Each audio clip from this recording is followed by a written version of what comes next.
So the remainder obtained in the synthetic division process has an important interpretation as described in the remainder theorem.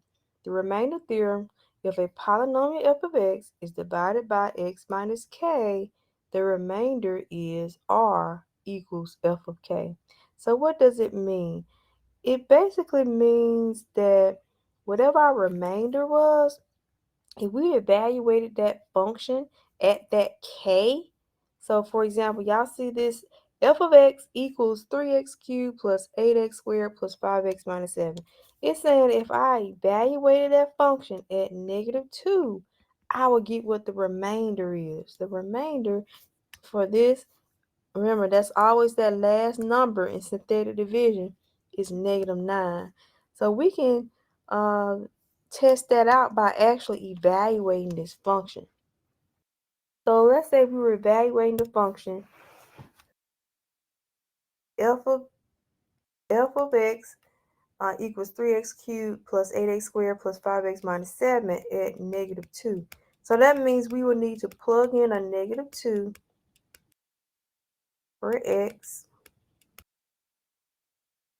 and simplify this. So here we get 3 times a -8, -2 times -2 times -2, and then 8 times 4, -2 times -2, and then 5 times -2 is -10, so let's just go ahead and write -10 minus 7.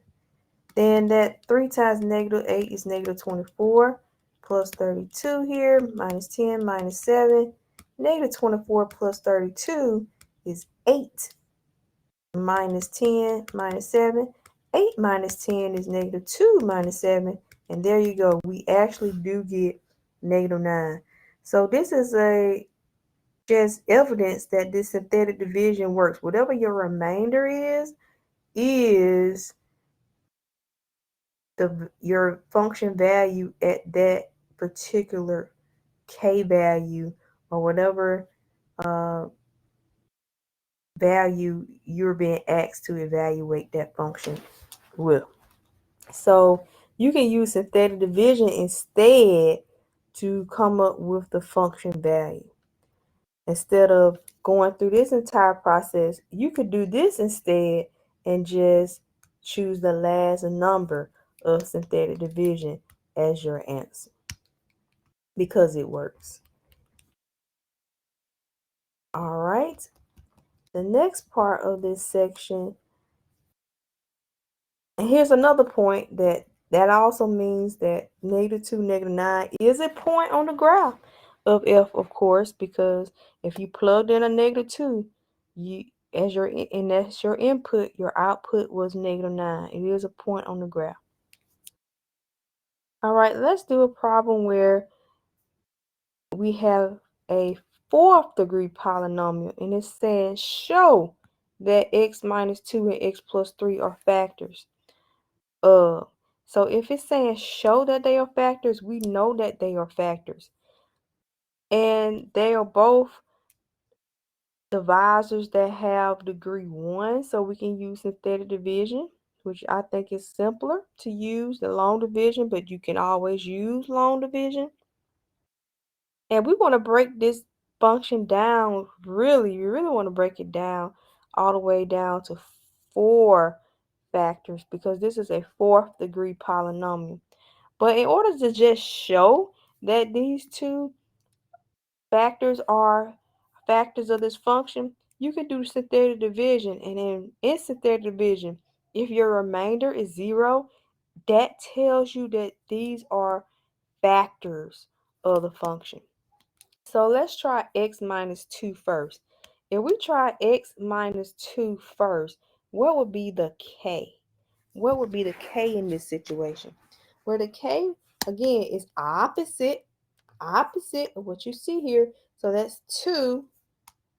So let's use 2. And we have all of our terms represented. We don't need placeholders here. We have the fourth power, third power, second power, first power, constant. Nothing's missing. Nothing's lacking. Therefore, we do not need placeholders. 2, 7, -4, negative 27, negative 18. All right, first thing we do is drop down that 2 right here. We're going to multiply 2 times 2, 4. We're going to add 7 and 4, 11.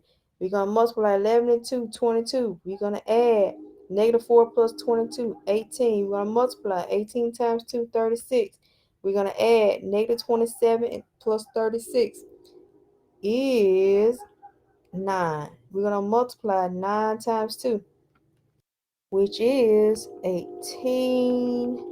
And then we have a 0 remainder. So that shows, this part right here shows that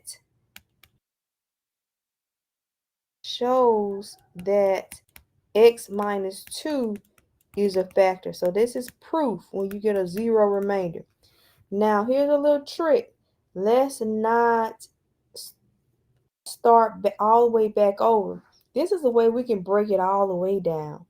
All right, let's use x plus 3 and just tag it along with the last line of this.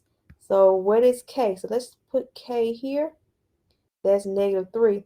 And we're going to use this last line right here to break this fourth degree polynomial even further down. So this line right here is x cubed, right? Because we start off with fourth degree, but we're about to break it down to x squared. And the reason why we want to break it down to x squared if possible is so that we can factor by hand by using AC method or some other method like the quadratic formula. So let's drop down 2. Let's multiply 2 times negative 3. Negative 6, that's add 11 and negative 6, that's 5. Then we're going to multiply, that's negative 15. And then that's 3. And that's negative 9. And our remainder is 0. So again, this tells us that x plus 3 is a factor. X plus 3 is a factor. X plus 3 is a factor. All right. So that means that not only for this function, we got x minus 2 is a factor times x plus 3 is a factor, but we also have this remaining part right here. Now, if that was x cubed up here, then this would be x squared. So 2x squared plus 5x plus 3. So we have also 2x squared plus 5x plus 3. Now, if you were asked to write the linear factors out, write the linear factors. Well, we haven't quite made it there just yet because we have linear factors here, but this one is a quadratic. All right, so we can break down this quadratic factor by attempting to factor it, or if it's not factorable, we can find zeros another way. But let's look at factoring 2x squared plus 5x plus 3. We can multiply a times c, which is 6. And then we have 1 is 6 and 2 and 3. Which pair, when you add the numbers, you get 5 because our b is 5. But when you multiply, you get positive 6. So the only thing that will work, and again, you're not going to have 2 or 3 options. Only one will work, and that's 2 and 3 here. So if we have 2x squared, let's break down that 5x by putting 2x plus 3x in the middle. That adds up to 5x plus 3. And then we can factor by grouping. That's 2x times x plus 1 plus 3 times x plus 1, which gives us x plus 1 times 2x plus 3, or vice versa, 2x plus 3 times x plus 1.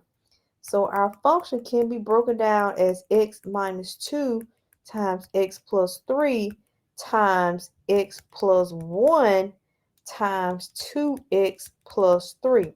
How many factors do we have? We have 4. 1, 2, 3, 4. That's what we wanted. There are 4 linear factors because our original function is the 4th degree. Now, if I ask you what are the zeros, what would you do? You would set this function to 0. So x minus 2 equals 0, or x plus 3 equals 0, or x plus 1 equals 0, or 2x plus 3 equals 0. And you will solve for x for each one of those factors. So if you solve for x here, so you'll get x equals 2. That's a 0. X equals negative 3. X equals negative 1. X equals negative 3 halves. So these are written as zeros here. But if I ask you to write it as x-intercepts, however, I want you to write it a different way.